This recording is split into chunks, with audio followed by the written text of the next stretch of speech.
og við erum lent á ný. Það er nú einu sinni þannig að það er hverju samfélagi nauðsynlegt að eiga fólk sem að kemur svona hlutum í framkvæmd, gerir og græjar alls konar og ég kom með 2 svoleiðis drifsköft í sófann til mín.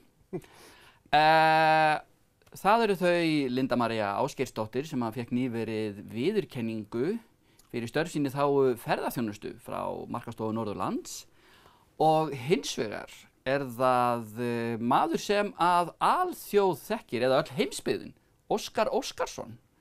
Hann heitir reyndar alltaf annað, hann var skírður Sigurður Helgi og Illugason, er bæjarlistamaður Norðurþings. Verið þið hjartanlega velkomin í settið. Takk. Takk. Og takk fyrir að koma.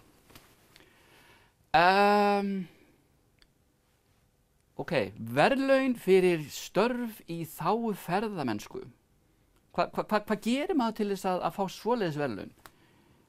Er verið að segja við, ok Linda mín, þú er búin að standa á rosa vel, þetta er gott, eða er þetta smakning?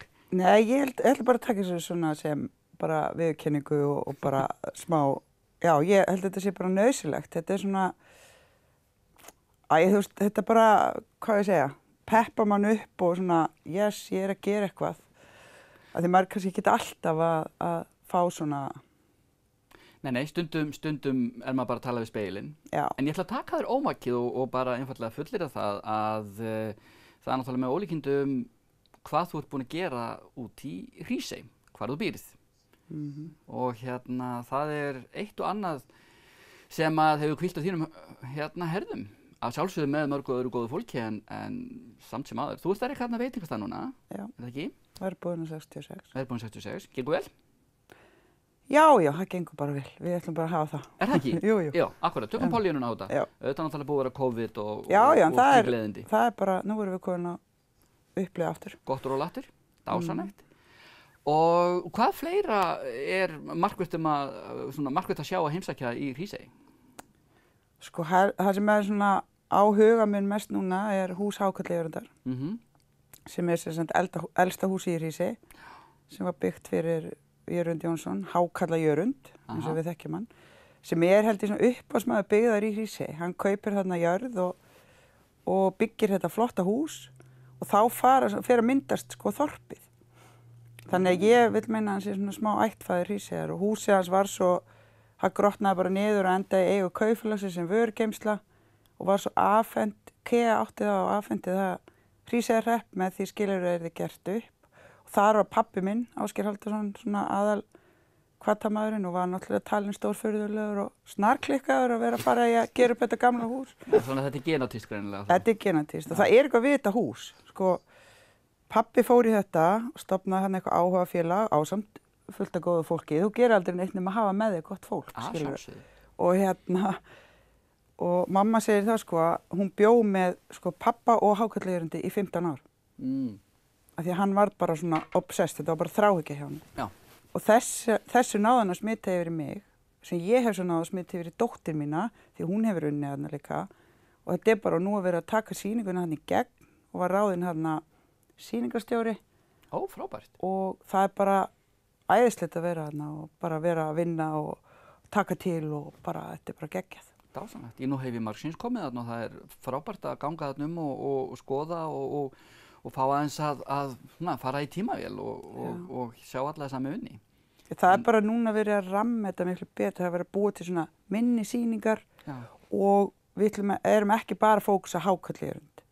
Og svo gaman að segja frá því, það var alltaf að tala sko Tengdason Jörundar sem byggði hérna nýja Systabæjarhúsið, en konan hans var Svanhildur Jörundsdóttir og núna er það komið sko að það er Svanhildur Jörundsdóttir og maðurinn hennar. Það er ekki sko Páll Bergsson og konan hans. Nei, nákvæmlega, akkurat. Þannig við erum að færa þetta svona til nútímans og stendur til að opna húsið þarna 1. desember. Og það er búið að mála það utan. Það er verið að taka gegn lýsinguna og bara, þetta er bara geggjað. Frábært, hlakka til að koma. Siggi, ertu búin að koma þarna? Nei. Ekki komið þarna? Nei. En þú ert búin að heimsækja ansi mörg heimili bara heimsbyggðina gervalla. Óskar Óskarsson, jæja ding dong. Góðan daginn. Já, þetta er búið að vera alveg ótrúlega vegferð. Er það ekki? Jú, þetta er bara gríðarlegt ferðalegt. Hvað voru túristar í sumar að banka í þig eða sáu þig?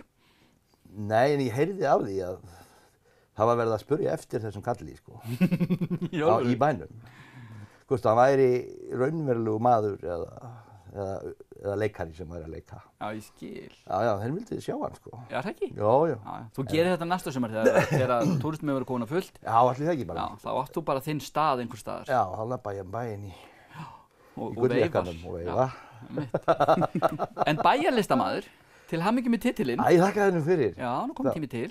Var það? Já, veistu, ef einhver á þetta inni þá veit ég ekki hver annan er þú. Ég var svolítið hugsi fyrst þegar ég var spurður hvort ég vildi þetta, sko.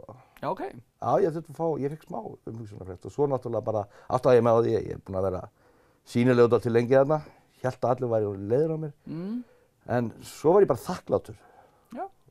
Og mér fannst bara að fara að neita einhverju svona, það væri bara eiginlega að gefa skít í samfélagi, sko. Já, það er engin ástæða til þess að neita svona. Þetta er bara heiður og... Já, þetta er bara mjög gaman. Og falleg, svona falleg virðingu. Já, í rauninni, sko, því að það er...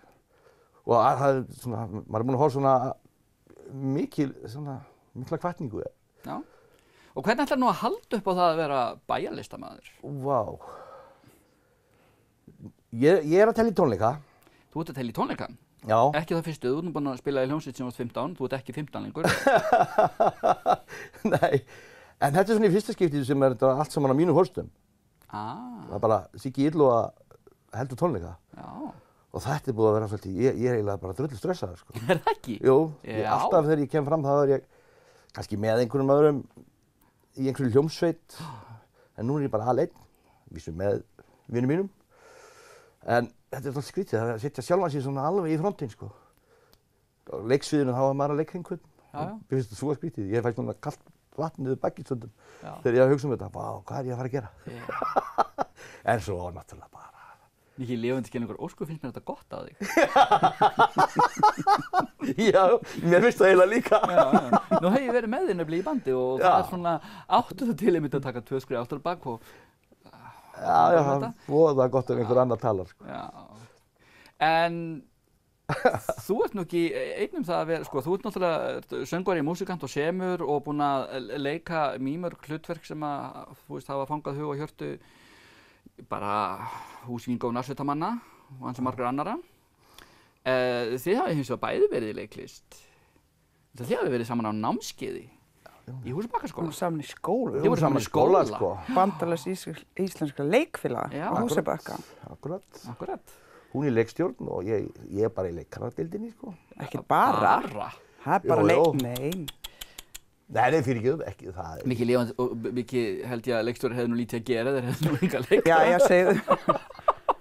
En nei, þetta er, ég get alls sagt það, þetta er eitthvað sem að ég alin upp í Hrísey, þar sem foreldrar mínu voru í leikfélaginu og pabbi lék, mamma var svona eina af þessum 1000 höndum sem þar var bakvið, sko, sem er alltaf vanmetið í leikhúsinu og svo flutti ég til Siglufjarðar og tók þar þátt í Endurreisa leikfélagi. Og svo fór ég til Hríseyjar og endurreisti leikfélagi þar og nú er bara ekkert svona, mér vantar þetta í líf mitt. Já. Mér vantar leiklistina. Þetta er bara eitthvað sem að ég sakna rosalega mikið sem gefur manni, já þið vitið það bara. Já, við vitum það öll sem sittum hér, já. Nú er ég prestur út í Hrísey, ég vil bara koma og ég hef nokkur svona leikið. Ég vil bara koma, við verum að setja einleik, þú leikst þér í mér. Já. Er það ekki bara? Jú. Sko, við vorum með, við settum upp hérna með sér sömdu sjálf leikrit. Þú veist, 18 manna sýning með tónlist og hljónsveit og það er hernám í Hrísey. Og þetta var geggja, en vitið það bara voru 18 manns, ég held að þessi 14 sem eru fluttir í burti. Já. Og það er einhvern veginn í dag, unga fólki hefur ekki ná mikil áhuga á þessu. Sko, eftir 1980. 1978. Þá spilaði ég á Þorrablót í Hrísey. Já. Þá var greinilega gríðarlegur stemming fyrir leikfélagina. Þá var leikfélagin nýstofnað, það er stofnað 77-8. Það var Hörður Torfarsson að setja. Hann var að setja sín, já, það er fyrsta sýningin. Og var aðal kallinn á Orustuna Hálálandi. Já. Árni Tryggva og þetta var gríðarlega skemmtilegt. Já. Ef við ekki bara segja það allt sem það fer upp, það fer niður, það sem fer niður, það fer upp. Þessi tímar koma vonandi aftur. En ástar þakkir fyrir að koma í sófann til mín. Bara takk fyrir. Og frá þessum fuglum yfir í aðra fugla. Hann Eyþór Ingi okkar hefur búið til listaverk og nú fáum við annað innslag frá honum. Að þessu sinni fáum við að fylgjast með þórshananum sem einn sjaldgæfasti fugl á Íslandi. Ég fengi nokkra kveðjur frá kattaeigundum og kettirnir eru virðast líta á þetta sem matarblokk. Þetta ekki það. Við skulum njóta þess að fylgjast með þórshananum. Listaverk í lífríkinu í boði Kanon.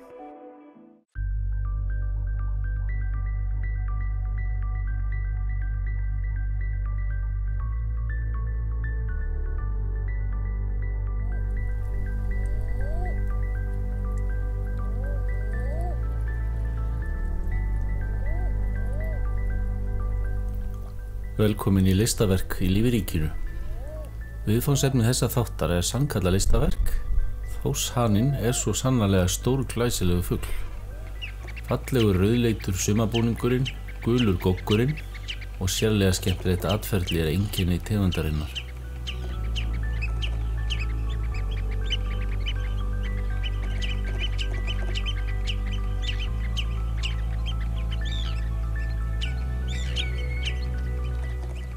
Þórshaninn einn sjaldgæfasti fugl landsins. Það verpa aðeins örfáir tugir fugla hér við land.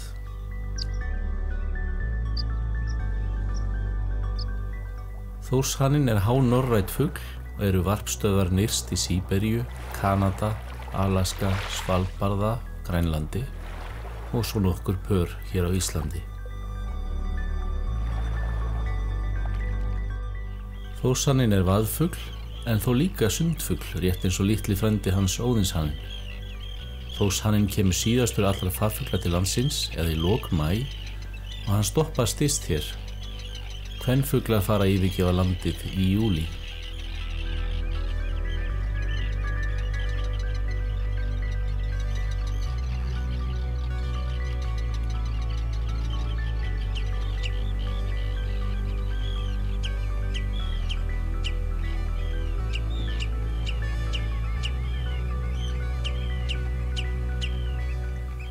Verkaskipting kynjanna öfug miðað við flesta aðra fugla.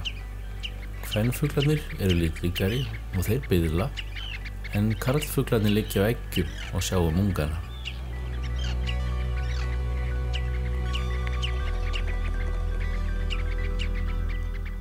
Vetrarbúningur þórshana grár og hvítur og þar komin skýringin á skrýtnu ensku nafni fuglsins, en hann heitir Grey Phalarope á Englandi.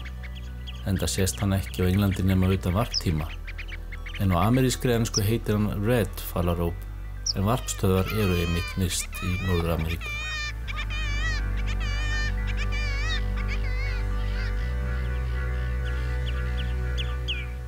Það alltaf gaman að sjá sjaldgæfari varpfugla og mynda þá, en það afar mikilvægt að trufla ekki varp þessara glæsilegu fugla og fylgja lögum, en stranglega banna þegar nálgast varp þeirra. Myndirnar sem ég tók hér teknar og birtar með sérstöku leyfi frá Umhverfisstofnun.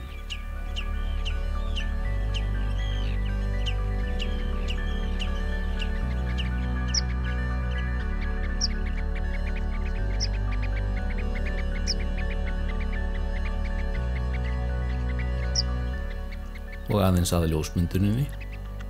Þegar ljósmyndarar mynda vaðfugla í fjörum mikilvægt að vera ekki að elta fuglana, heldur koma sér fyrir og bíða eftir að þeir nálgist. Best að vera í eins konar felutjaldi, en það ekki alltaf hægt. Þórshanar gjarnan á þannig stöðum.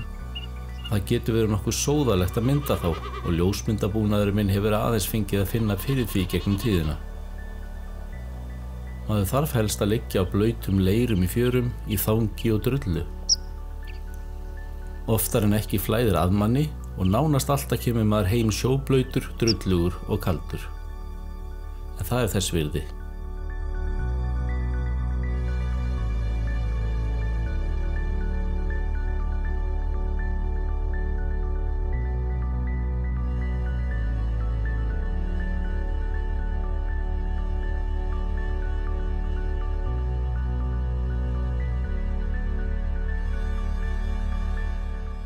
Ég vil að lokum benda á heimasíðuna mína eyþoringi.com og icelandicbirds.com og svo má finna mig á Facebook og Instagram. Endilega sendi mér línu ef að spurningar vakna Þórshana, aðra fugla, ljósmyndun eða annað sem tengist myndunum mínum. Vegna verndunarsjónarmiða mun ég þó ekki gefa upp hvar Þórshana má helst finna.